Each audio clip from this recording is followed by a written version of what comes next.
Hare Krishna. Thank you for all the beautiful services which are taking place. आप सभी भक्तजन जो कि मॉर्निंग मंगल में जुड़ते हैं, उन सभी के श्री चरणों में सादर प्रणाम। हरे कृष्णा।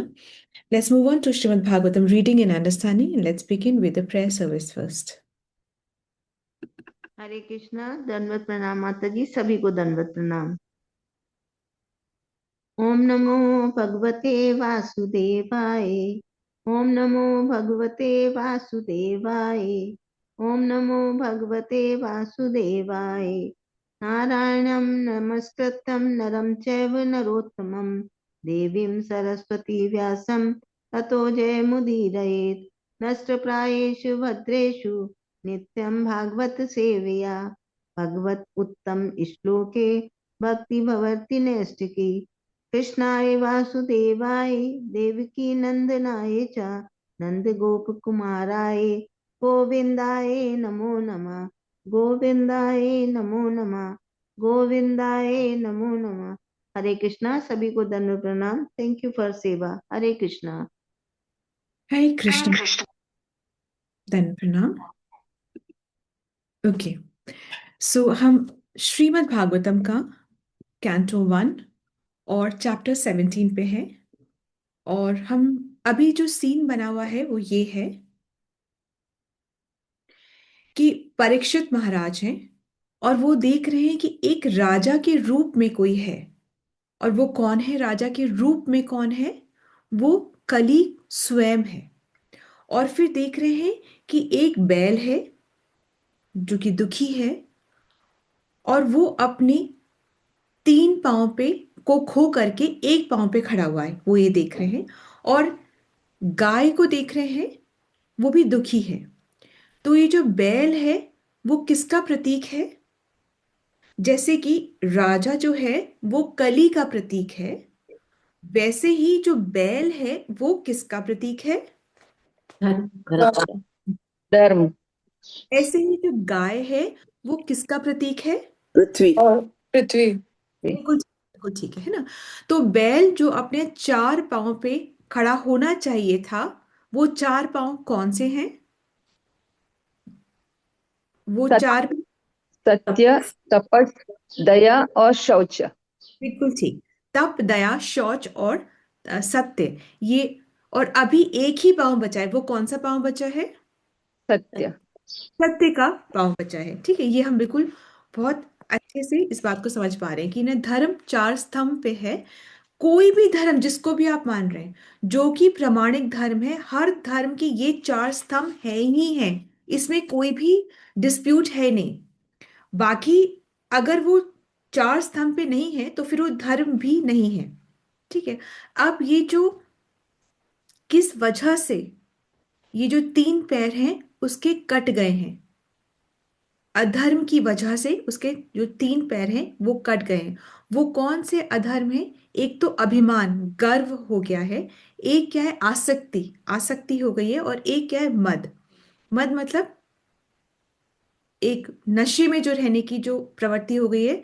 ये कलयुग के अवगुण है, ये एक अधर्म है। इनकी वजह से ये जो 3 पैर हैं वो अब नहीं है। धर्म के जो 3 पैर हैं वो अब नहीं है। ठीक है। अब एक्चुअली में ऐसा नहीं है कि हम सब एक ही लेवल से ये माया से अग्रसित हैं, ऐसा नहीं है। जैसे जैसे हम गुणों का आस्वादन कर रहे हैं, मतलब जो हमारे हमारे अंदर ज्यादा गुण हैं, उसी की वजह से क्या हो रहा है, हम माया में उतने फंसे हुए हैं। यदि हम तमो और रजो में बहुत ज्यादा है तो हम ज्यादा माया में फंसे हुए हैं। ठीक है। अगर हम इन गुणों से ऊपर उठ चुके हैं तो माया हमें इतना प्रभावित या प्रताड़ित नहीं करती है। ये हमारे ऊपर डिपेंड करता है हम किन गुणों का कितना संग कर रहे हैं, उतना ही हम माया के अंदर दबे हुए हैं। ये बात ठीक आ रही है? ठीक है। तो अभी हमको सीन पता है क्या है, ये हम बहुत दिनों से पढ़ ही रहे। सीन पता है क्या है? कि गाय है और बैल है और दोनों ही दुखी हैं। और जो बैल जो है वो धर्म का प्रतीक है, और बैल के 3 पैर खत्म हो चुके हैं और खाली एक पैर जो कि सत्य है, ट्रूथफुलनेस है, वो अभी भी बचा हुआ है। ठीक है। तो ये अब हम श्लोका पे जाते हैं। ये कौन सा श्लोका था? 24th श्लोका था। तपः शौचम दया सत्यम इति पादाकृते कृता अधर्म अंशे त्रया भग्ना स्मय संगा मदेतव। ये हमारा ये वाला श्लोका था कि सतयुग में तुम्हारे चारों पैर, कौन से चारों पैर थे? किसकी बात हो रही? बैल से बात हो रही है, जो कि धर्म का प्रतीक है। कि तुम्हारे चारों पैर कौन से पैर है? तपा मतलब तपस्या, शौच मतलब पवित्रता, दया मतलब दया, और सच्चाई मतलब सत्य। ये चार जो धर्म के जो पिलर्स हैं, जो बैल के जो चार पैर हैं। तो अ, किंतु ऐसा प्रतीत होता है कि अहंकार, किसकी वजह से ये तीन पैर कटे हैं उसके? अहंकार की वजह से ये कलयुग में बहुत ज्यादा बढ़ गया है, अहंकार बहुत ज्यादा आ गया है।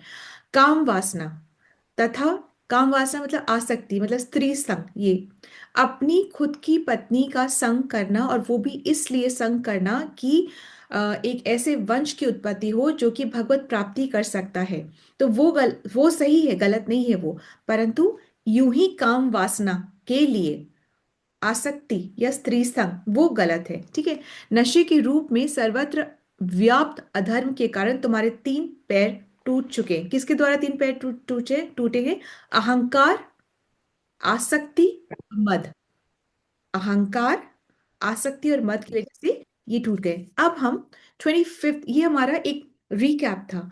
अब हम 25th में आते हैं। आप कहते हैं कि अब आपका एक पैर बचा हुआ है, जिसके द्वारा आप सांस ले रहे हैं और जिसके द्वारा आप जीवित हैं। तो ये एक पैर बचा हुआ है, ठीक है। कलयुग में अभी भी सत्य की जीत है, ये है अभी भी कलयुग में, ठीक है। अब हम श्लोका पढ़ते हैं। इदानीं धर्मपादस्ते सत्यं निर्वर्तयेत यत तं कृतः सत्य अधर्मोऽयम् अनिर्तेन धृता कलि। इदानीं धर्मपादस्ते सत्यं निर्वर्तयेत यत तं जिघ्र सत्य अधर्मोऽयम् अनिर्तेन धृता कलि। हिंदी ट्रांसलेशन। हरे कृष्णा, धन्य प्रणाम माता जी, धन्य प्रणाम आप सबको। अब तुम केवल एक पांव पर खड़े हो जो तुम्हारा सत्य है, और तुम अब किसी न किसी प्रकार से जी रहे हो, किंतु छल से फूलने फलने वाला ये कलह रूप कली उस पांव को भी नष्ट करना चाह रहा है। हरे कृष्ण।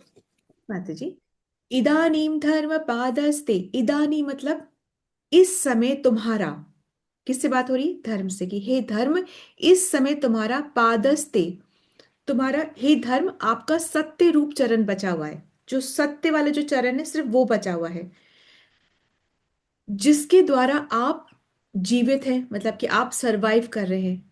सत्यम निर्वर्ते ये देयत, जिसके द्वारा आप जीवित हैं या आप सरवाइव कर रहे हैं। तम जिघ्र सत्य अधर्मोयम, और परंतु क्या हो रहा है? उसको भी नष्ट करने का प्रयास किया जा रहा है। भाई कौन नष्ट कर रहा है उस सत्य को? एक पैर जो बचा है उसको कौन नष्ट कर रहा है? अनृतेन धृत कली, मतलब ये अधर्म रूपी जो कली है, जो कि छल के द्वारा फल फूल रहा है, मोटा ताजा हो रहा है। जो कली छल के द्वारा जो फल फूल रहा है, ये आपके एक पैर को, सत्य को भी नष्ट करने में तुला हुआ है, ठीक है। तो मतलब धर्म सत्य पे टिका हुआ है।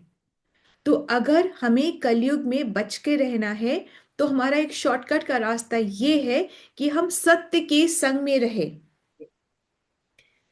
सत्य के संग में रहेंगे यानी कि धर्म के संग में रहेंगे, ठीक है। हम धर्म के राइट काम करेंगे, और जब हम राइट काम करेंगे तो क्या होगा? हमारी हृदय की शुद्धि होगी, शुद्धि से भक्ति करेंगे और भगवत धाम पहुंचेंगे। यही एक शॉर्टकट का रास्ता है। जो भक्त लोग होते हैं वो दिखावे के लिए नहीं करते कोई कार्य, पूजा पाठ ये दिखावे के लिए नहीं करते।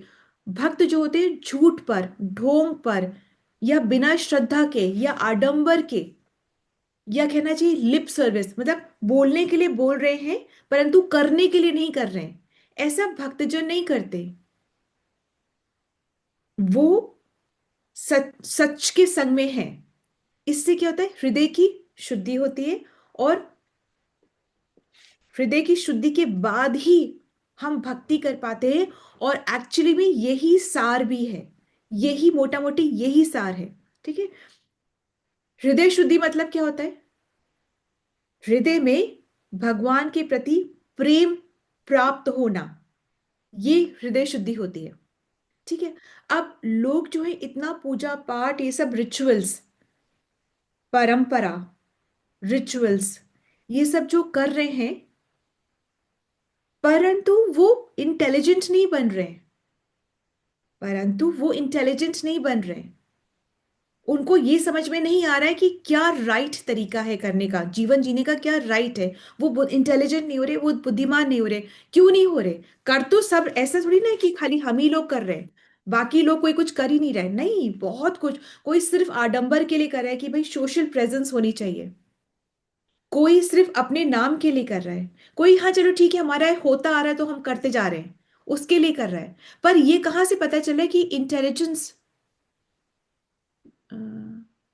did they disappear?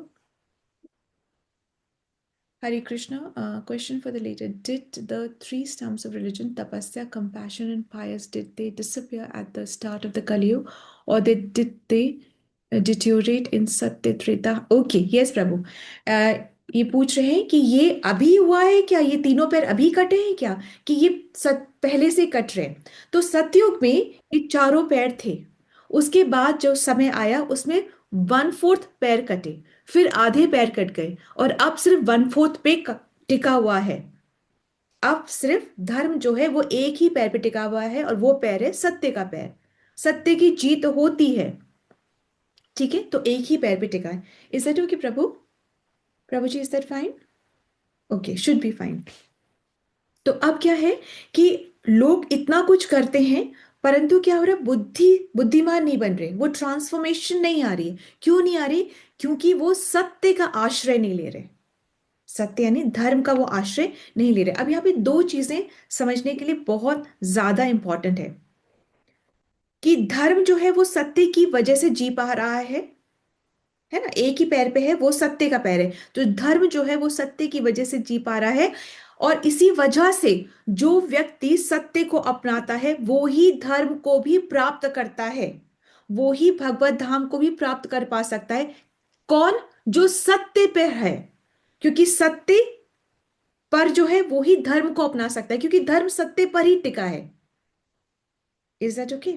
तो अब यदि कोई ईमानदारी के साथ में, जरूरी नहीं कि हम सब कुछ कर सकते हैं, कि भाई हम 16 माला भी करें, ये भी करें, वो भी करें, हम सब कुछ नहीं कर सकते, परंतु यदि हम एक चीज भी, यदि हम एक माला भी ईमानदारी के साथ ट्रूथफुली करते हैं, तो क्या आप नहीं देखते कि वो आज एक कर रहा है, कल वो हो सकता है 4 पे आ जाए। उसका वो आगे बढ़ेगा ही बढ़ेगा। जो ईमानदारी के साथ एक भी चीज कर रहा है ना, वो आगे, चाहे वो कुछ नहीं करके सिर्फ प्रणाम कर रहा है आज, कल को वो आगे और क्यूरियस होगा, और वो और प्रश्नों के उत्तर चाहेगा, और वो सही परंपरा से चाहेगा, और वो आगे बढ़ेगा। तो जो भी कार्य हम कर रहे हैं उसको अगर सत्यता के साथ, ट्रूथफुली, ईमानदारी के साथ करें, चाहे एक माला क्यों ना कर रहे हो, करें, तो हम आगे बढ़ेंगे। ठीक है, हम हमको सही रास्ता दिखेगा।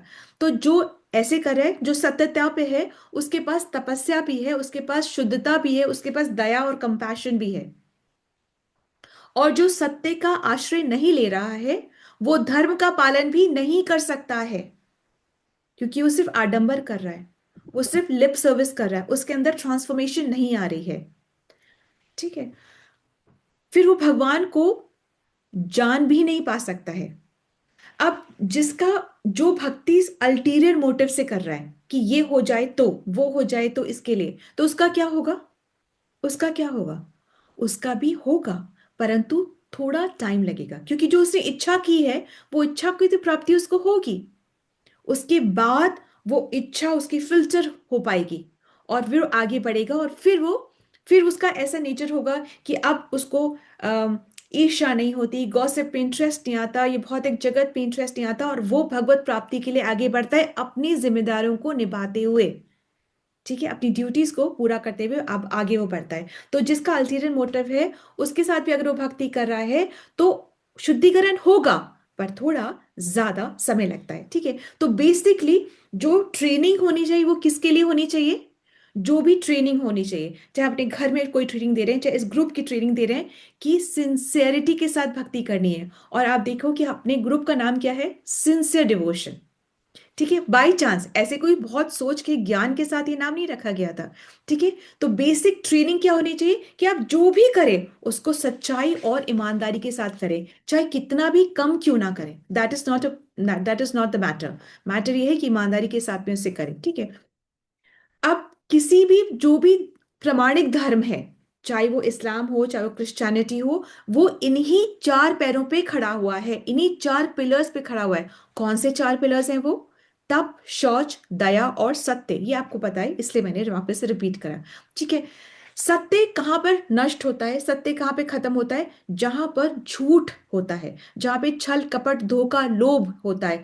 जब जुआ, गैम्बलिंग में ये सारी चीजें होती हैं, और उससे, गैम्बलिंग से, सट्टेबाजी से क्या, सत्य खत्म होता है। सेकंड, दया। दया कब खत्म होता है? जब हम दूसरे जीव पे दया नहीं करते और मांस भक्षण करते हैं, तो हमारी दया खत्म होती है, यानी धर्म हमारे अंदर से खत्म होता है। शौच मतलब क्लेanलीनेस।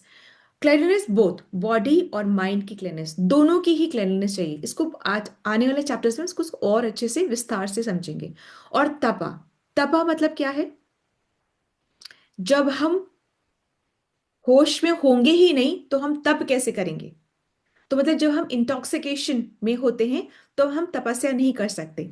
अब तपस्या सिर्फ उपवास करना तपस्या नहीं होता, सिर्फ फास्टिंग अपने आप को तड़फाना, उपवास भूखे रहने, सिर्फ ये तपस्या नहीं है। नहीं, जपा करना भी तपस्या है, श्रवण करना भी तपस्या है, ये इस तरीके से सुबह उठकर आना बैठना ये भी तपस्या है, किसी को सुनना भी तपस्या है, खुश रहना भी तपस्या है, टॉलरेट करना सहन करना भी तपस्या है। ठीक है, तपस्या जैसे कि जिम में जाते हैं, तब हम जैसे अब आप डंबल्स उठा रहे हो, ठीक है, मसल ट्रेनिंग, डंबल्स उठा रहे हो, तो ये डंबल क्या है? ये भार है। यूं तो हमारा हाथ यूं ही उठ जाएगा। अब हमारे हमारे हमारे हमने कुछ पकड़ा हुआ है, ठीक है, तो वो भार है ना, तो वो रेजिस्टेंस है, वो हमको नीचे की तरफ कर रहा है, हम उसके ऑपोजिट आ रहे हैं। तो कोई रेजिस्टेंस के साथ जो हम कर रहे हैं कार्य, उससे स्ट्रेंथ मिलती है। ठीक है, जब आप डंबल्स उठा रहे हो, एक रेजिस्टेंस का काम ले रहे हो, बोझा उठा रहे हो, तब कर रहे हो, तो आपको क्या मिल रहा है? आपको स्टैमिना, स्ट्रेंथ मिल रही है। कैसे मिली? एक रेजिस्टेंस से आपको स्ट्रेंथ मिली, उसी जिस डंबल्स उठा के। तो उसी प्रकार से जब हम तपस्या करते हैं तो हमको आध्यात्मिक बल मिलता है। इस बात को समझ रहे हो आप? आध्यात्मिक। I am so happy to see Yogita Mata ji. हरे कृष्णा, हरि बोल। थैंक। तो हम जब तप करते हैं तो हमको आध्यात्मिक बल मिलता है। तो आपको यहां क्या समझना है कि तपस्या पनिशमेंट नहीं है, प्रिविलेज है। आप समझ रहे हो इस बात को, कि हम जो तप, पहली बात तो हरे कोई कर ही नहीं सकता। आप बताओ, गाय, कुत्ता, बिल्ली, ऊंट, गधा, घोड़ा, ये सब क्या तपस्या कर सकते हैं? नाम जप की तपस्या कर सकते हैं? नहीं। क्योंकि हम मनुष्य हैं तो हम ये तपस्या कर सकते हैं। और हम तपस्या करके क्या करना है? ये सबको शुरू में अगर हमारा कोई वेस्टेड इंटरेस्ट है, कोई हमारा है, तो जरूर वो करना है, इट्स ओके। पर धीरे धीरे हम करके हम इस लेवल पे पहुंचेंगे कि हमारा हृदय शुद्ध होगा। तो हमें तपस्या करनी है हृदय शुद्ध करने के लिए, एक इटर्नल सुख को प्राप्त करने के लिए हमें तपस्या करनी है। और हम बहुत फॉर्चुनेट हैं कि हमारे पास ये संघ है। संघ चाहे छोटा क्यों ना हो, परंतु सिंसियर होना चाहिए। क्योंकि कई बार होता है हमारी जपा अच्छे से नहीं हो रही, हम दूसरे को देखते हैं कि अच्छा वो जपा कर रहा है, तो हमारे को भी एक मोटिवेशन मिलता है। अकेले भक्ति नहीं हो सकती है, बहुत डिफिकल्ट है। बड़े बड़े नीचे गिर जाते हैं भक्ति में, उनसे नहीं हो पाती। हर माया इतना प्रताड़ित करती है, हर पल हमको लगता है अरे वो कर ले, अरे ऐसे कर ले, तब हम भक्ति कर लेंगे। बहुत डिफिकल्ट है। पर संग में हल्की सी आसान हो जाती है भक्ति करना, तब ठीक है। ये जो हमको आज अच्छा नहीं लग रहा है ना, इसी को हम तप मानते हैं। तपस्या आज अच्छी नहीं लग रही है, परंतु हर वक्त ऐसा नहीं होगा। जैसे पहले सुबह उठना बड़ा मुश्किल लगता था, और सर्दियों में तो बाबा उठ ही नहीं सकते, कौन ठंडी में उठेगा। पर आज उतना बड़ा तपस्या नहीं लग रही है, क्योंकि हृदय शुद्ध हो रहा है। तो जैसे जैसे हमारा हृदय शुद्ध होगा, तो हमें तपस्या तपस्या लगेगी नहीं, हमारे लिए आसान हो जाएगी। तो कहते हैं ना, हम भक्ति में प्रोग्रेस करें, हम कैसे पता करें? अरे आप भक्ति कर पा रहे हो, यही भक्ति में प्रोग्रेस है। आप अपनी वजह से नहीं कर पा रहे हो, आपको करने की अनुमति दी जा रही है, इस वजह से आप भक्ति कर पा रहे हो, ये कृष्ण की कृपा है। ऐसा ना सोचे कि हम भक्ति कर रहे हैं, हमसे भक्ति ले पा रहे हैं कृष्ण, ये सोचना है। हम में इतना बल है ही नहीं कि हम भक्ति करें। कहीं ना कहीं कृष्ण नोटिस कर रहे हैं हमारी इच्छा को, हमारे एफर्ट्स को, और वो हमें भक्ति करने की अनुमति दे रहे हैं। ठीक है, तो भगवान दे रहे हैं इसलिए हम कर पा रहे हैं। ठीक है, अब और ये फिर से कहा गया है कि जो तपस्या है वो भक्ति के लिए करना बहुत अच्छा है, परंतु कोई मांग पूरी करने के लिए तपस्या करना बहुत अच्छा नहीं है। जैसे कि अनशन पे बैठ जाना अपनी मांग पूरी करने के लिए भी तो तपस्या है ना। अनशन पे बैठ जाना अपनी मांग पूरी करने के लिए।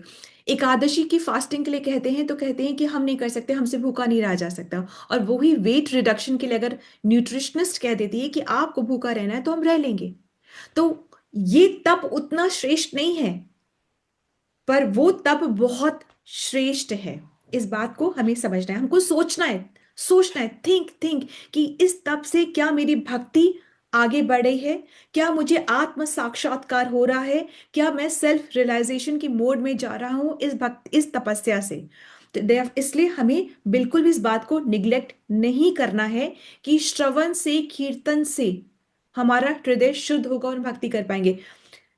कोई भी श्रवण से नहीं, ये सिर्फ और सिर्फ श्रीमद् भागवतम में ये फैसिलिटी है। ये सिर्फ श्रीमद् भागवतम में ये फैसिलिटी है कि आपने अगर भगवान के यश रूप गान को सुना है तो आपका सिर्फ सुनने से आपका हृदय शुद्ध होगा ही होगा, ये 100% गारंटी है। सिर्फ मेडिटेटिव रिकॉर्डिंग लगा करके कि अब ये सोचो, अब वो सोचो, अब इमेजिन योर सेल्फ, ये वो, उससे नहीं होगा कुछ। परंतु ये श्रीमद् भागवतम में ये फैसिलिटी है कि हम सिर्फ सुनेंगे, जितना भी समझ आए सिर्फ सुने तो हमारे हृदय की शुद्धि होगी। तो एक्चुअली में देखा जाए, जो जो हम सेवा करते हैं, जो भी हम सेवा करें, आप भजन गा रहे हैं, कीर्तन करें, जो भी आप सेवा करें, यहाँ पे आके बैठ रहे हैं, सुन रहे हैं, जो भी सेवा है, तो ये क्या हुई? गुड सर्विस कौन सी हुई? गुड सर्विस कौन सी हुई? When devotees get to hear about Krishna. जब भक्तों को आपने आरती गाई, उससे क्या हुआ? दूसरे भक्तों को वो आरती सुनाई पड़ी, आपकी बहुत सुंदर सेवा हो गई। ठीक है, इसी प्रकार से गुड मैनेजमेंट क्या है? गुड मैनेजमेंट वही है कि जिसमें भक्तों को कृष्ण के बारे में सुनने को मिले। गुड सर्विस क्या है? जहां दूसरे कृष्ण के बारे में सुन पाए। गुड मैनेजमेंट क्या है? जिसमें दूसरे कृष्ण के बारे में सुन पाए। ठीक है, जब तक आप नहीं सुनेंगे, जब तक से हम नहीं सुनेंगे, तो हमारे अंदर सद्गुण उत्पन्न नहीं होंगे। ये कैसे? ये लाइन को क्या बोल दिया कि जब तक नहीं सुनेंगे तब तक सद्गुण नहीं होंगे? अरे ये कौन सी बात है? सुनिए, जैसे कि जैसे हम जब ग्रूम फाइंडिंग करते हैं, जब अपनी मैरिजेबल एज की जो लड़की हो जाती है, उसके जब हम ग्रूम ढूंढते हैं, तो अगर यदि से पता चलता है कि ये तो आईआईटी से है, ये तो उधर से इतनी पढ़ाई पीएचडी पर करी हुई है, उसने इतना बड़ा अफसर है, डॉक्टर है, तो हम क्या मान लेते हैं कि भाई बहुत सही कैरेक्टर भी होगा। मानते हैं कि नहीं मानते? यस और नो? यदि हमको पता चलता है कि फला फला जो है वो तो आईआईटी है, उसने पीएचडी करी, फला डॉक्टर है, इतना इंटेलिजेंट है, तो हम ये मान लेते हैं कि कैरेक्टर भी उसका बहुत उम्दा होने वाला है। मानते हैं कि नहीं मानते? पर क्या ऐसा होता है? क्या ऐसा होता है? आप बताइए। जरूरी नहीं है कि ऐसा हो भी सकता है और नहीं भी हो सकता है। तो गुण हो भी सकते हैं और नहीं भी हो सकते हैं, पर गुणों को हमें कल्टीवेट करना पड़ता है, सभ्य होने की शिक्षा लेनी पड़ती है। वन सेकेंड, सभ्य होने की शिक्षा लेनी पड़ती है। सभ्य होते कैसे हैं? जब हम भगवान के यश को सुनते हैं, भगवान भगवत भगवत कथा को सुनते हैं, भगवान के बारे में सुनते हैं, जब भाई अच्छे के बारे में सुनेंगे तभी वो अच्छे गुण आते हैं ना। तो टॉप मोस्ट कौन है उसके बारे में हम जब सुनते हैं, तब ये गुण हमारे अंदर कल्टीवेटेड होते हैं। ठीक है, अब जब हम भगवान के बारे में सुनते हैं तो सिर्फ भगवान के बारे में सुन नहीं रहे, बहुत सारी चीजें हो रही है हमारे अंदर। बहुत सारी चीजें होती है। क्या चीजें होती हैं? हमारी जो अंदर की जो चिंता और ग्लानि होती है, हाय ये नहीं मिला, हाय वो हो जाता तो उस समय पे हमें वो मिल जाता, तो अब मिलने का क्या फायदा है? जब मांगा था तब तो मिला नहीं भगवान, तुमने तब तो दिया नहीं, अब दिया है, अब मैं क्या करूं? मैंने तब मांगा था, मेरा अपना घर होता, मैं होता, ये करती, मैं सजाती, अब क्या? अब तो बेटे बहू सब आ गए, अब मेरा घर हो भी तो क्या, अब तो उनकी ये सारी ग्लानि हमारी खत्म हो जाती है, क्योंकि हमें सही पता होता है कि हमें इस वक्त पे यही सही सही समय है, मिलने का यही समय सही है, तो वो ग्लानि हट जाती है। जब हम इतना श्रवण करते हैं, ये ग्लानि हट जाती है, हमारे अंदर की ईर्ष्या चली जाती है। हम ये थोड़ी ना सोचते हैं ग्रुप में बैठ करके कि उसकी तुलसी सेवा अच्छी ना हो, जैसे भी तैसे करके भगवान उसकी मत कराओ, मेरी करा दो, बस मैं ही शाइन करूं। सोचते हैं क्या हम ऐसा? ईर्ष्या खत्म हो जाती है, ईर्ष्या चली जाती है, ये ग्लानि, जो ये मिला नहीं, वो हुआ नहीं, ये चला जाता है। हमारा गॉसिप्स में से इंटरेस्ट खत्म हो जाता है, जो भौतिक जगत की जो बातें हैं ना, बेफिजूली बातें, उससे इंटरेस्ट रहना पड़ता है, सुनना पड़ता है, पर रस नहीं आता उसमें। रस इन बातों में, कथा में रस आता है, भगवान के बारे में सुनने में, हमको श्रवण करने में रस आता है। और जो भक्त होता है वो नेचुरली हैप्पी होता है। आप कृष्ण भक्त को देखो, नाचते हैं, गाते हैं, हंसते हैं, कूदते हैं, किसी भी उम्र में वो खुश खुश खुश नजर आते हैं, जोक्स क्रिएट करते हैं। प्रभुपाद जी इतने जोक्स क्रिएट करते थे। जो आप शुद्ध भक्त जो होते हैं, आप देखिए वो हमेशा प्रसन्नचित्त और बहुत ही जोकिंग मैनर में वो रहते हैं, हंसते हंसाते रहते हैं। ठीक है, तो ऐसे होता है। अहंकार हमारी भक्ति के लिए बहुत खराब है। ये पूरे पॉइंट से जब आप पढ़ेंगे, एक बार रीडिंग करेंगे, तब आपको दिखेगा कि अहंकार हमारी भक्ति के लिए बहुत खराब है। जैसे हम बोल देते हैं ना कि तुम्हें पता है कि हम इतना राउंड ऑफ चैंटिंग करें, हमें हम 64 राउंड्स करें, हम ये करें, हम वो करें, तो भक्ति का एडवर्टिजमेंट हमें, ऑब्वियसली हमें एक दूसरे के साथ चेक करना है। आप भक्त, हम भक्त, हमें एक दूसरे की सेवा को चेक करना है और एक दूसरे को मोटिवेट करना है, ये परफेक्ट है। परंतु यूं ही अभक्तों के संग में रह करके अपनी भक्ति का एडवर्टाइजमेंट नहीं करना, अपना चेक करना है। वो बहुत जरूरी है, वो बहुत बड़ी सेवा है। कि आप बताएं कि आज मेरा हो गया, तो अगले को लगेगा हाँ कितनी शांति मिल गई, मेरा भी हो जाए तो मुझे भी, ये बहुत अच्छा है। परंतु अभक्तों के संग ये चर्चा करना इतना श्रेष्ठकर नहीं है, एडवर्टाइजमेंट इतना श्रेष्ठकर नहीं है। ऐसे करने से हमारी भक्ति का फल नष्ट होता है। ठीक है, हमारी भक्ति हम क्यों कर रहे हैं? जिससे कि भक्ति क्यों कर रहे हैं? हृदय की शुद्धि के लिए। हृदय शुद्ध कैसे पता चल रहा है? जब हमारे हृदय में भगवान के प्रति प्रेम आ रहा है, तब वो हृदय शुद्ध हो रहा है। जब हम विनम्र बन रहे हैं, तब मतलब कि हृदय शुद्ध हो रहा है। ठीक है, जब हमें पता चल रहा है कि हम ठाकुर सेवा कर पा रहे, मतलब हमें अनुमति मिल रही है, तब हमारा हृदय शुद्ध हो रहा है। तो अहंकार भक्ति में नहीं। स्त्री संग, अनेसेसरी स्त्री संग कहा जा रहा है, मतलब आसक्ति, अटैचमेंट्स नहीं, ये शुद्धता को नष्ट नष्ट करता है।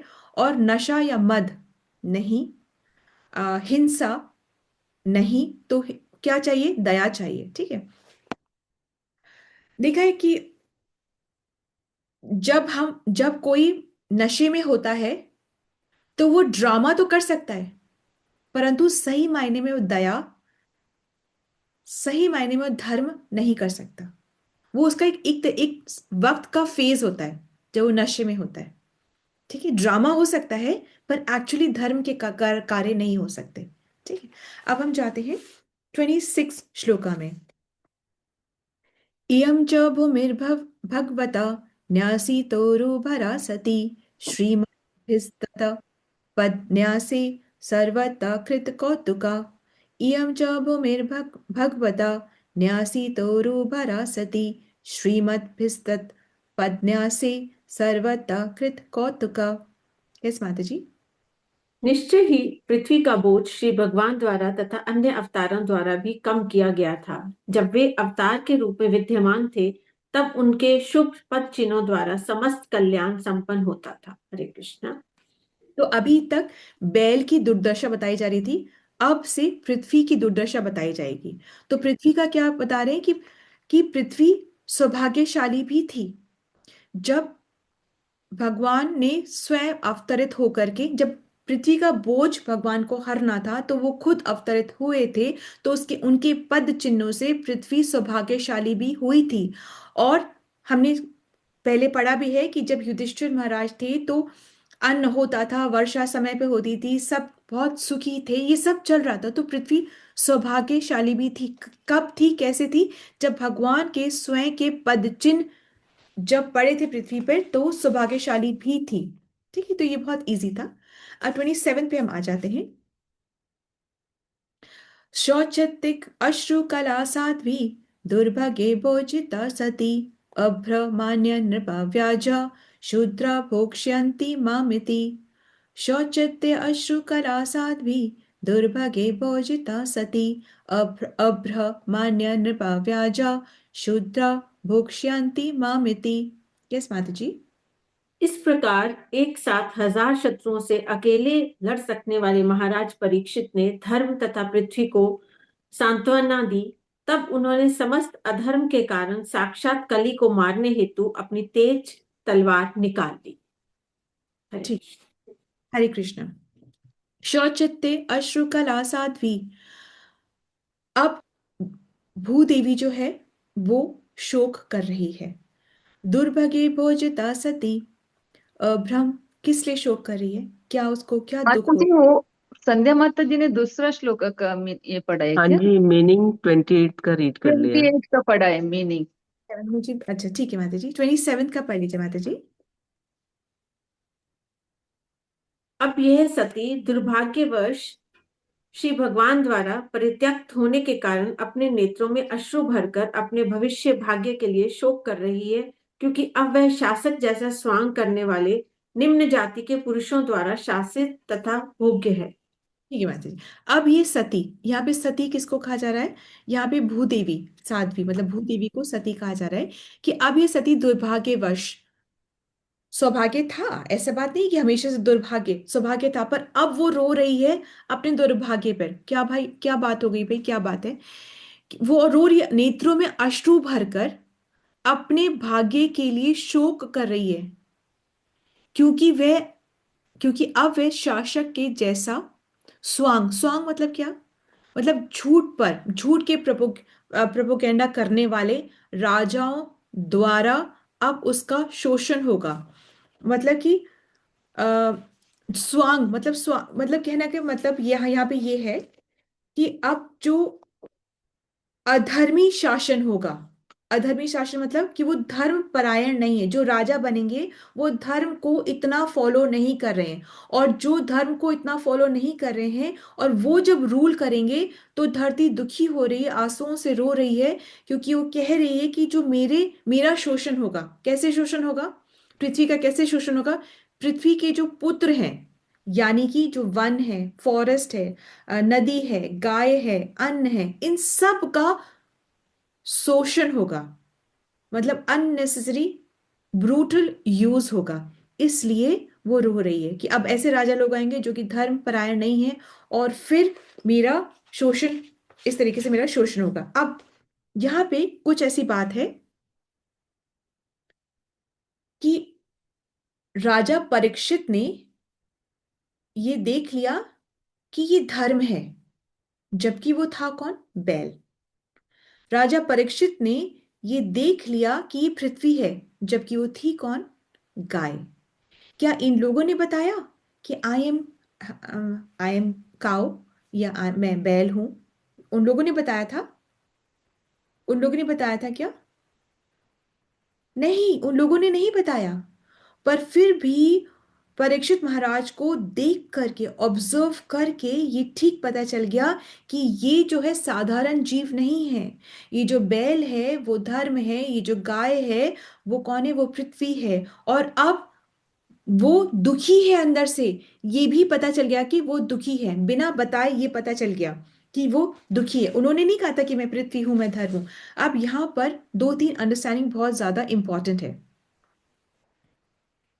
पृथ्वी झूठ का एक कुछ भी सह सकती है, परंतु झूठे व्यक्ति का भार पृथ्वी नहीं सह सकती है। ठीक है, तो अच्छा, फर्स्ट अंडरस्टैंडिंग ये है कि अब जो धर्म है, और इन्होंने क्यों नहीं बताया कि मैं ये हूं और मैं ये हूं?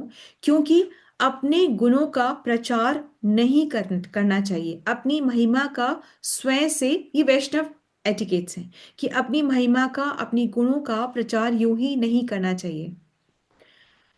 शुद्ध भक्त जो होते हैं वो अपने आप को कभी भी महान नहीं बता सकते। ये नहीं कह सकते कि मेरी सेवा, मैं बहुत अच्छे से भक्ति कर रहा हूं, मैं बहुत अच्छे से सेवा कर रहा हूं। वो हर चीज को भगवान की कृपा मानते हैं। वो ऐसे नहीं कह सकते कि मैं कर रहा हूं। वो ये मानते हैं कि भगवान की कृपा है इसलिए मुझसे हो पा रहा है। यदि बैल कह दे कि मैं धर्म हूं तो वो अहंकार का प्रतीक है। यदि बैल कह दे कि मैं धर्म हूं, मैं फला हूं, मैं फला हूं, तो ये। और मटेरियल जगत में आप देखते हैं कि 5 मिनट का तो इंसान खुद अपना इंट्रोडक्शन देता है कि आई am so and so, I am so and so, हमने ये करा, हमने वो करा, अपना इंट्रोडक्शन खुद से देते हैं। और भक्ति जीवन में कहा जा रहा है कि अपनी महानता का व्याख्यान स्वयं नहीं करना है। इसलिए वो बैल कह नहीं रहा है कि मैं धर्म हूं, पृथ्वी कह नहीं रही है, मतलब गाय कह नहीं रही है कि मैं पृथ्वी हूं। ठीक है, तो अपने, और हमें दिख पा रहा है कि धर्म जो है इतना कमजोर है, पीड़ित है और चुप है। वो अपने आप को पूरी तरह प्रकट कर ही नहीं पा रहा क्योंकि इसके 3 पैर जो हैं ऑलरेडी खत्म हो गए हैं। कलयुग में इसी प्रकार धर्म जो है वो पीड़ित है, कमजोर है, मौन है, चुप है। और उसके बाकी के जो 3 पैर हैं वो टूट चुके हैं। अब यहाँ पर राजा परीक्षित का भी टेस्ट है कि जो राजा है, जो अथॉरिटी है, जो टॉप पर है, जो रिस्पॉन्सिबल है, उसका क्या, उसकी क्या रिस्पॉन्सिबिलिटी है, उसकी क्या जॉब नेचर है। उसका ये जॉब नेचर है कि वो केवल बाहरी दुख को देख करके या बाहरी आवरण को देख करके वो निर्णय नहीं ले रहा। वो अंदर लेवल पे जा करके सूक्ष्म बुद्धि के साथ, माइन्यूट इंटेलिजेंस के साथ वो देख रहा है कि एक्चुअली में सत्य को पहचानने की कोशिश कर रहा है। जो दिख रहा है वो ही नहीं देख रहा है, वो एक लेवल अंदर जा करके वो चीजों को बहुत ही इंटेलिजेंस के साथ में राजा देख रहा है। ठीक है। और बिना बताए, बिना उसके बताए वो पहचान पा रहा है कि ये धर्म है और ये गाय जो है वो पृथ्वी है। धर्म को परिचय की जरूरत नहीं होती, वो लक्षण से पहचाना जाता है। One second. धर्म को परिचय की जरूरत नहीं होती, इंट्रोडक्शन की जरूरत नहीं होती, वो लक्षण द्वारा ही पहचाना जाता है। चाहे धर्म मौन भी क्यों ना हो, फिर भी वो पहचाना जाता है। ठीक है।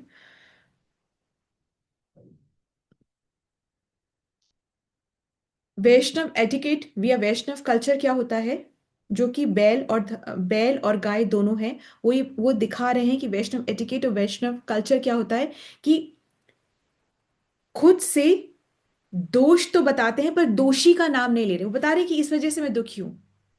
खुद से दोष को बताते हैं पर दोषी का नाम नहीं लेते। यही वैष्णव गुण है। ठीक है। सो आज हम यहीं पे स्टॉप करते हैं। Let's move on to the key learning.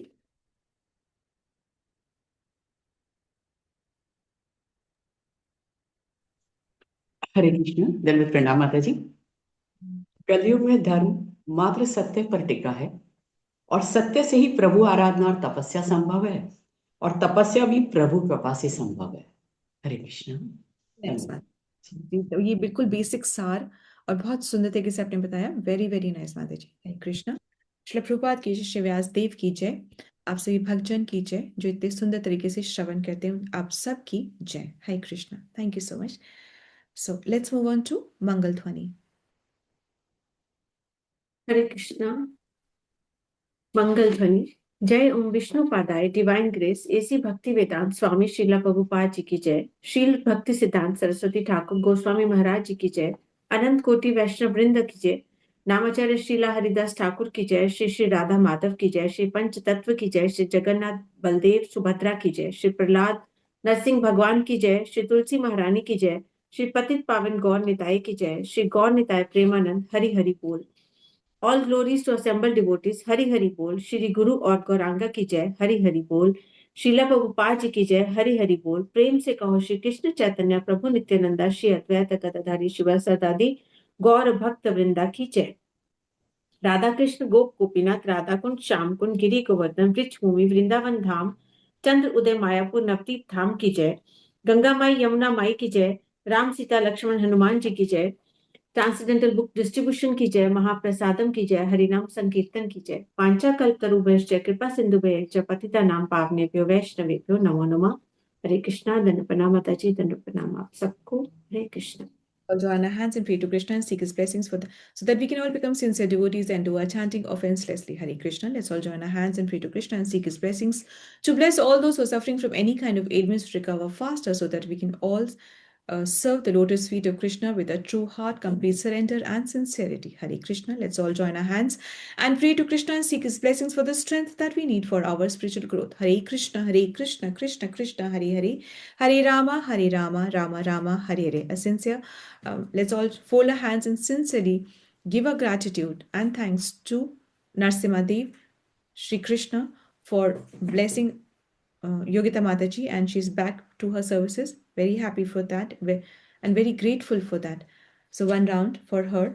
Hare Krishna, Krishna Krishna, Hare Hare, Hare Rama, Rama Rama, Hare Hare. Also, let's all join our hands and sincerely pray for Dr. Parmeshwari Mishra Mataji's daughter Shivali. It's her birthday today. Let's all join our hands and sincerely pray for her so that she can be very, very successful in her material life and advance in her spiritual life. May she bring glory and happiness to all her loved ones. Hare Krishna, Krishna Krishna, Hare Hare, Hare Rama, Rama Rama, Hare Hare. Hare Krishna, Dhanram. Hare Thank you. हरे कृष्ण माता जी। आज मेरा छोटा बेटा का भी birthday है, साक्षात है उसका नाम। आप सब वैष्णवों का ब्लेसिंग्स चाहिए माता जी उसके लिए। So nice, Mataji, so nice. Let's all sincerely join our hands and pray for the youngest son, Sakshat, of Pravina Mataji. May he be academically inclined. May he be successful in his material life, and may he advance and get the blessings of the Vaishnavas and the Parampara in his spiritual life. Hare Krishna, Krishna Krishna, Hare Hare, Hare Rama, Rama Rama, Hare Hare. And also, I really thank you Mata ji, thank you so much. Thank you, Mataji. I really sincerely wish to thank all of you who participated in the Bhagavad Gita Marathon. ये उतना बड़ा दान है कि इसकी blessings को आप count कर ही नहीं पाओगे। Anything for Krishna, anything for Krishna. वैसे तो माया का जो कार्य है वो क्या है? To serve. कहाँ माया की जगह कहाँ पर है?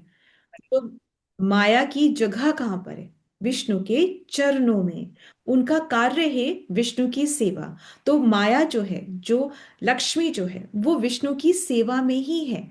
तो परंतु हम थोड़ा थोड़ा अपनी सेवा में भी ले लेते हैं, ठीक है। पर जब भी हम याद करके थोड़ा सा धन लक्ष्मी सेवा में, कृष्ण के प्रचार और प्रसार में करते हैं, तो ऐसा नहीं है कि हमारे जीवन में कोई कमी आ जाएगी, कल खाने को नहीं मिलेगा, परसों बैंक बैलेंस कम हो जाएगा, ऐसा कुछ नहीं है। परंतु जो भी हम धन को अर्जित करने में थोड़ा सा भी इनसिंसियर हो जाते हैं, क्योंकि बिजनेस करने में ऐसा तो है नहीं शुद्धता से बिजनेस करेंगे तो अशुद्ध धन तो आता ही आता है घर में। उस धन को शुद्ध करने का ये सबसे फास्टेस्ट तरीका होता है, ठीक है, कि थोड़ा सा धन को हम, चाहे वो कैसे भी, अपनी बचत से भी, आज इतने रुपए की सब्जी खरीदे तो थोड़ा कम करके, थोड़ा थोड़ा बचा करके हम जरूर कृष्ण का प्रचार प्रसार के लिए करें। ये उत्तम तप है, उत्तम दया है, उत्तम सत्य है, एब्सोल्यूट ट्रूथ है। इससे ऊपर कोई truth nahi. So I'm really, really thankful to all those who participated in the marathon. I've stated the names and really Krishna has noticed. So thank you so much. कम बेसी से मतलब नहीं है, करा है उससे बहुत बड़ा मतलब है। Thank you so much. So Hare Krishna, have a beautiful Krishna conscious day ahead of you. And आपके कोई भी प्रश्न है उसको आप पाठ कर लीजिएगा। कल हम ओपनिंग सेशन में प्रश्न से शुरू करेंगे, ठीक है। हरे कृष्ण माता जी, कृष्ण। दंडवत प्रणाम। प्रणाम माता जी। सबको दंडवत प्रणाम। Thank you so much. Hare Krishna. Hare Krishna. हरे कृष्ण माता जी, माता जी, दंडवत प्रणाम। दंडवत प्रणाम सभी को। दंडवत प्रणाम।